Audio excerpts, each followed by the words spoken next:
Welcome back to Arkansas First Reports. I'm your host, and today we're diving into our weekly Capitol update with our very own Legislative Liaison, Mike Shnaekel.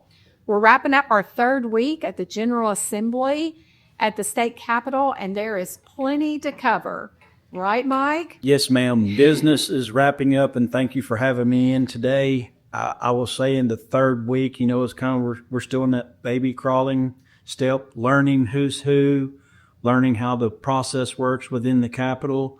And this third week, they've came out swinging this week. There's a lot of bills getting talked about. There's a lot of news being made with the bills that are presented right now. And we're just going to give the listeners a quick overview of what's happening and how to contact us and how to look up these bills. So if there's something you see coming down the pipe and you want us to be asking your representatives, because we are here for you guys, please reach out to Candy.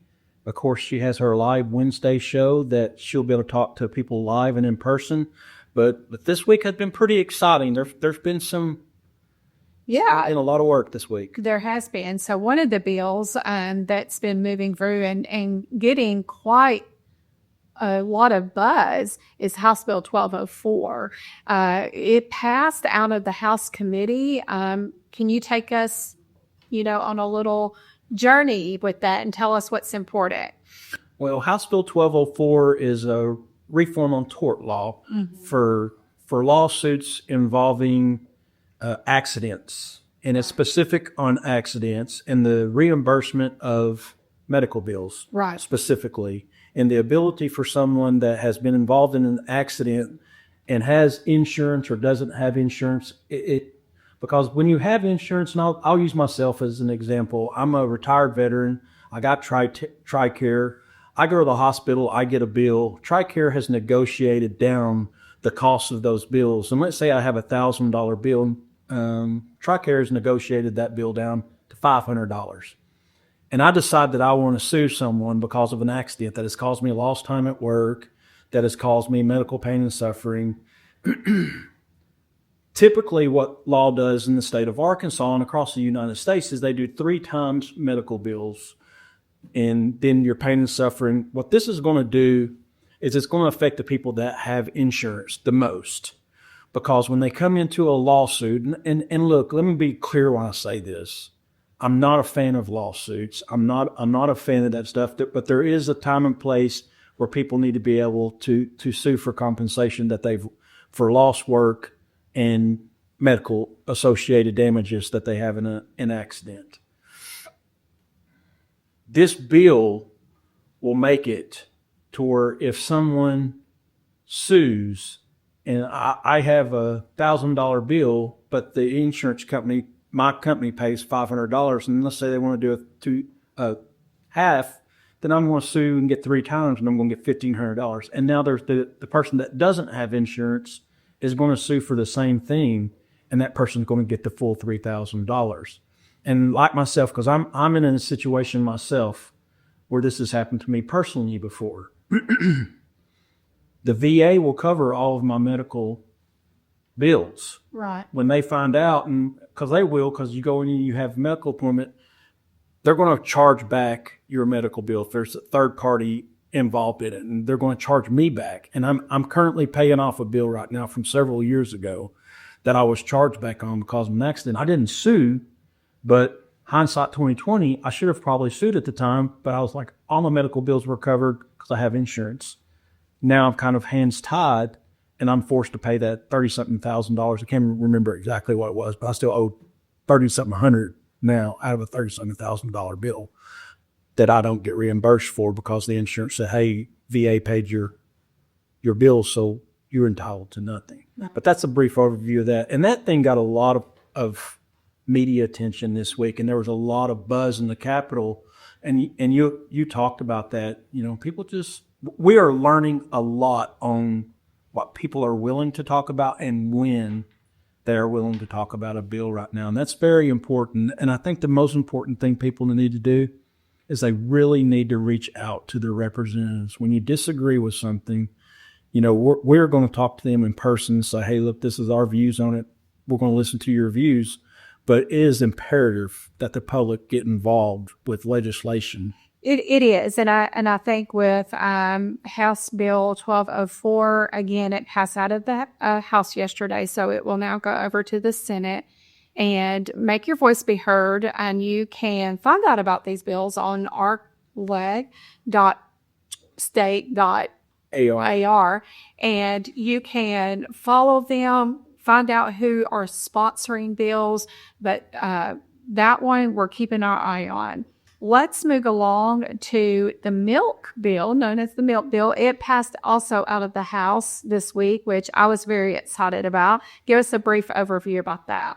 Okay, the milk bill is dealing with pasteurization. Yes. And it's not just when you say milk, it's goat milk, sheep milk, and dairy milk being sold by farmers or dairy farmers right now to the public, because right now the law, as I understand it, is they are able to sell for pet consumption. It's not supposed to be getting sold for human consumption.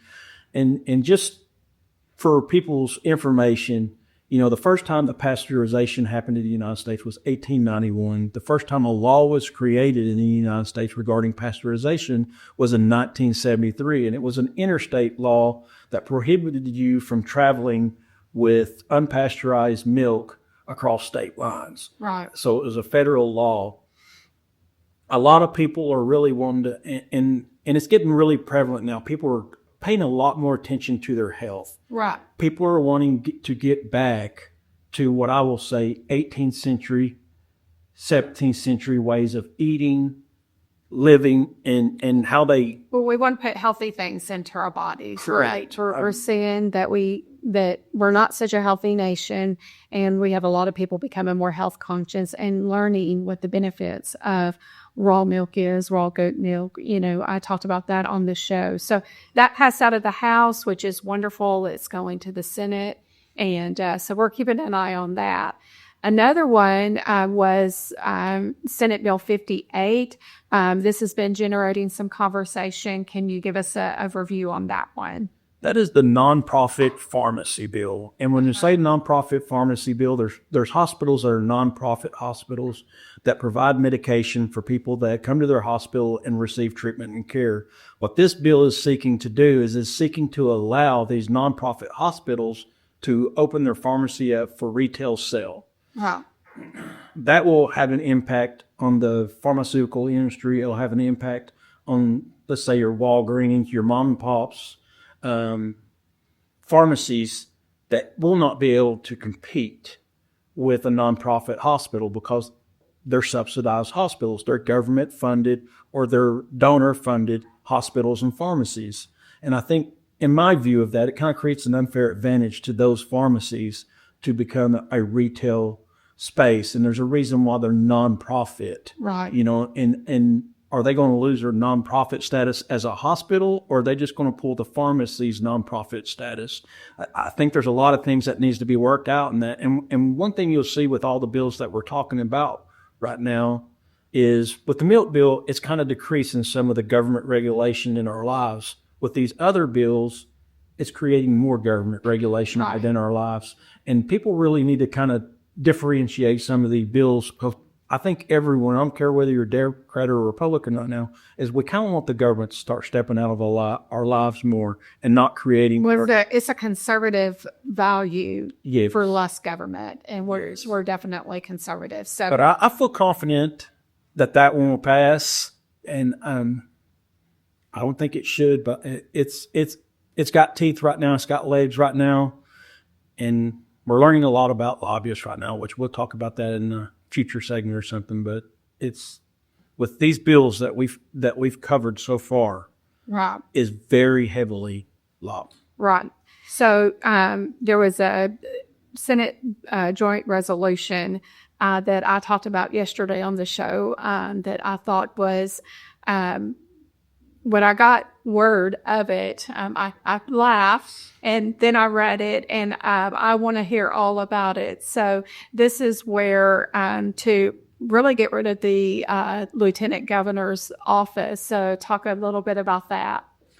That one really caught me off guard because that is a Senate joint resolution that was filed by Senator King, Yes. a very conservative Republican that I think carries a lot of weight in that Capitol. Yes. And you've got to understand what the duties of the lieutenant governor is. The duties of the lieutenant governor is to oversee the Senate and be the tie-breaking vote, basically like the vice president is at the federal level. And when the governor is out of state or incapacitated, she assumes the role, or whoever that is in that office assumes the role of governor.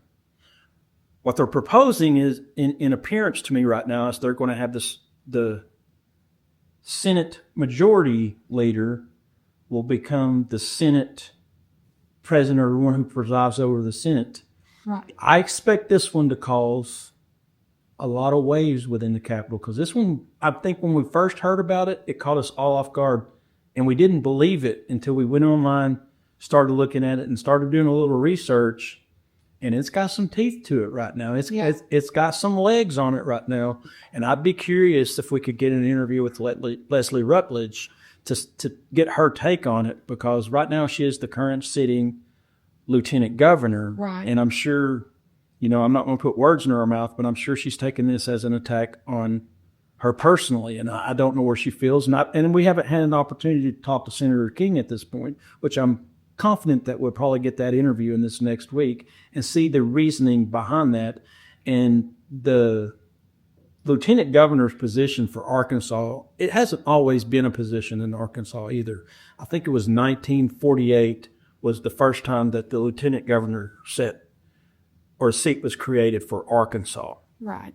So it's not something new. It's not something that has been absolutely necessary for the government to operate.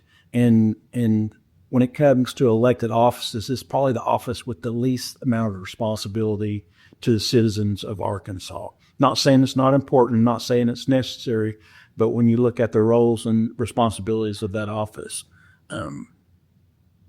Right. Well, we're going to be keeping our eye on this one for sure. I'm very anxious to see where this goes.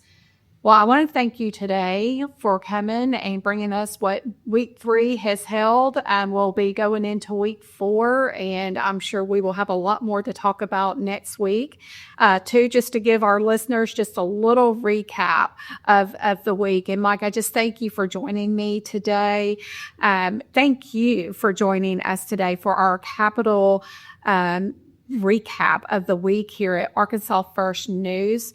Again, I want to ask you to follow us on all of our social media platforms, Arkansas First, and that's 1ST on Facebook, X. Make sure to subscribe to our contributors' content at Arkansas First, Arkansas1st.com, and catch my podcast, Arkansas First Reports. You can find that on Facebook, YouTube, Spotify, Amazon Music, iHeartRadio, and Boomplay. Again, thank you for tuning in. Stay engaged, stay informed, and as always, keep fighting for faith, family, and freedom. Thank you for joining us, and we'll see you next time.